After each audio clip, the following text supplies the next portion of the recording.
America चीन को पीछे छोड़ भारत का सबसे बड़ा व्यापारिक साझेदार तो बन गया है, लेकिन अब अमेरिका इस तैयारी में है कि अमेरिका ही हथियारों के क्षेत्र में भी भारत का सबसे बड़ा साझेदार बने। वैसे डिफेंस के क्षेत्र में भारत की नीति स्पष्ट है कि जिसे भी हथियारों के क्षेत्र में भारत का सबसे बड़ा साझेदार बनना है तो उसे अपनी तकनीक भी साझा करनी होगी, यानी कि बिना टेक्नोलॉजी के आदान प्रदान के बात आगे नहीं बढ़ेगी। और इसी के तहत अमेरिका भारत के लिए अपने हथियारों या फिर लड़ाकू जहाजों में कुछ नया और कुछ विशेष देने की तैयारी कर रहा है। लेकिन अब खबर यह है कि अमेरिका की बोइंग कंपनी भारत को अपने F-15EX लड़ाकू जहाज बेचने के लिए कुछ स्पेशल तैयारियां कर रहा है। जैसा कि पिछले महीने ही अमेरिका ने भारत को F-15EX लड़ाकू जहाज बेचने की मंजूरी दे दी थी, जिसके बाद अमेरिकी कंपनियों के लिए भारत को लड़ाकू जहाज बेचने का रास्ता साफ हो गया। और अब दावा किया जा रहा है कि जब भी पीएम मोदी और जो बाइडेन की पहली मुलाकात होगी तब उस समय F-15EX लड़ाकू जहाजों का पहला सौदा हो सकता है।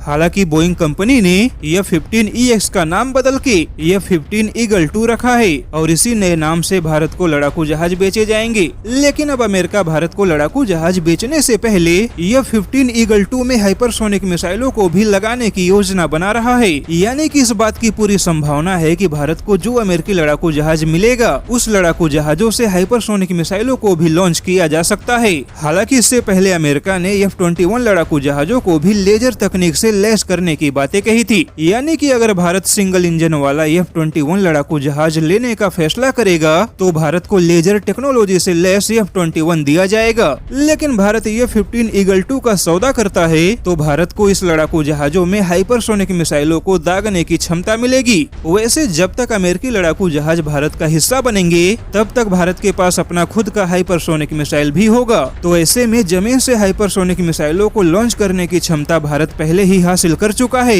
लेकिन भविष्य में हवा से भी हाइपरसोनिक मिसाइलों को लॉन्च करने की क्षमता होगी और यकीनन चीन भारत की ऐसी क्षमताओं का मुकाबला नहीं कर पाएगा।